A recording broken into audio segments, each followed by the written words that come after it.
And Scissors Kick is not just difficult to deal with because the move got a lot of pushback, it's difficult to deal with because of what it rewards him on hit.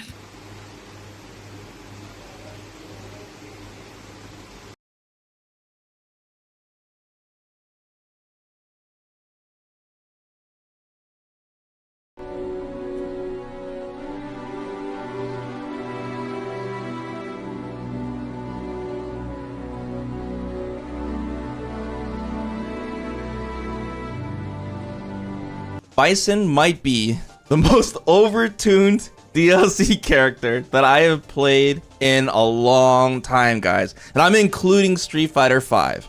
There's something up here. You know how you have all those YouTube thumbnails like this character is broken, this character is OP? These thumbnails might actually be legit this time. No offense to the commenter or to Vesper, everyone is free to have their own opinion, but I'm a Bison player right now, so I want to protect the guy as much as possible.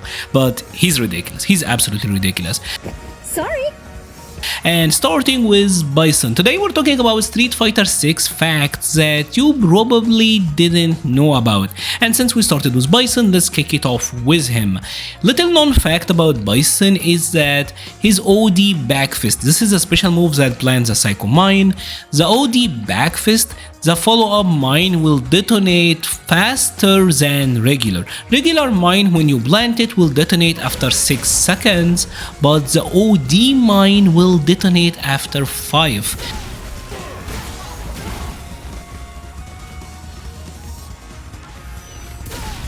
This opens up some new pressure and combo routes for Bison that can lead to very devastating mix-up and combos.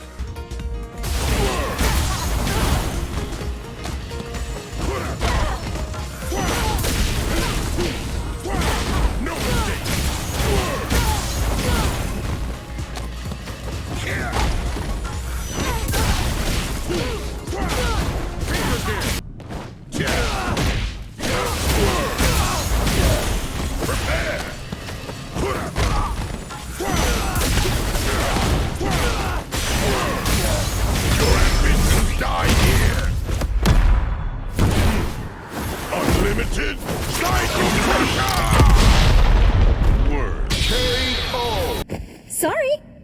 Street Fighter 6 introduced the drive system, and this got a number of sub-mechanics. Obviously everyone complains about drive rush, some characters got better drive rushes than others, but one thing I very rarely see come up is drive impact, because not all drive impacts are actually created equally. When you happen to block a drive impact, your character will have this big reel back animation, and if you're near the wall, you get wall splatted, even if you're blocking. We all know about this. And the distance that your character reel back from blocking a drive impact, that is always the same. But what is different is the distance the individual characters move forward, hence their collision boxes moves forward. Pretty much which pushes you further towards the corner during their drive impact startup. And the results, they're actually kind of surprising, because some of the characters, for example like Kimberly, like Honda and like Jamie, pushes you a lot during their drive impact animation, hence they can wall splat you from further distance than some of the best characters, honestly, like Chun-Li and Akuma and poor Zangief. He actually pushes you the least.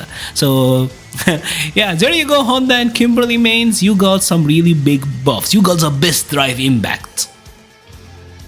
So this next one is actually really cool. As you know, in fighting games there is this term called cancel, right? For example, you do a normal and then you input a special move and you cancel the recovery frames of that normal into the special move. And you can super cancel as well, where you're canceling a special or a normal into super, right? And fireballs are no different. Forever we've been able to do a normal fireball into super, and this is in Street Fighter 6, this is standard. But one thing that is very interesting is, even if the fireball didn't connect with an opponent, if it just clashed out with another fireball and you're still within the cancel window, you can get the cancel into super, and this can create some fantastically fun situations where you cancel out a fireball and then super cancel into raging demon and get some huge damage on the opponent. Now Street Fighter 6 introduced a different tier system for projectiles, where this can get really interesting because you can't cancel, like super cancel a regular Hadouken into level 3 if it clashed with an OD Hadouken, but you can if you use like an OD Hadouken versus an OD Hadouken. It's really fun, it's very unique, and it's a very niche situation, although we actually have seen it come up before.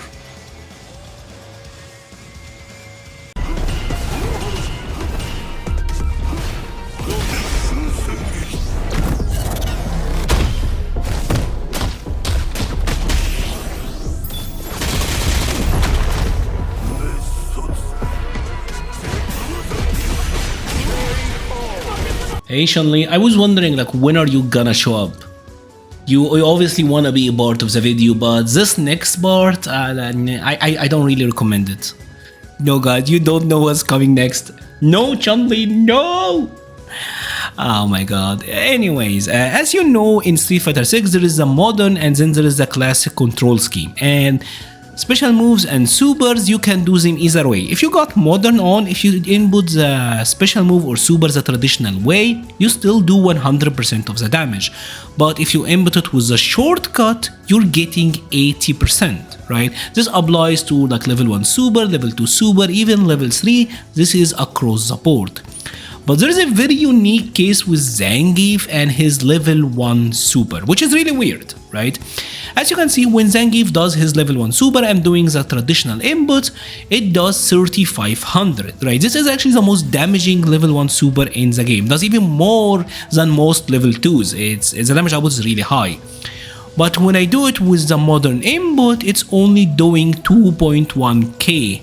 That's not 80%. What's actually interesting here is that with the modern, the multiplier is still showing 80%, but what's going on is that it seems like Capcom have lowered the base power of the move, especially for modern, so that he's not getting like the full 80% damage, because this will still do a ton of damage on an easy input anti-air. I don't know why they did it for this move specifically when Zangief still got this war crime.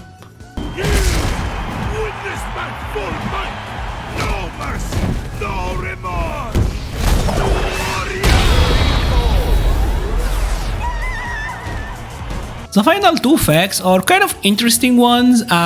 Did you know that Luke got an aerial OD flash knuckle? I've never seen this move. We've been playing Street Fighter 6 with the betas and everything for like almost 2 years now, and I have never seen this move. This move I've never seen play. Regular air flash knuckle, sometimes you use it for like corner combos. You can go for the fully charged version and it gives you like a good setup, or you can go for the partially charged version and you get like combos into supers.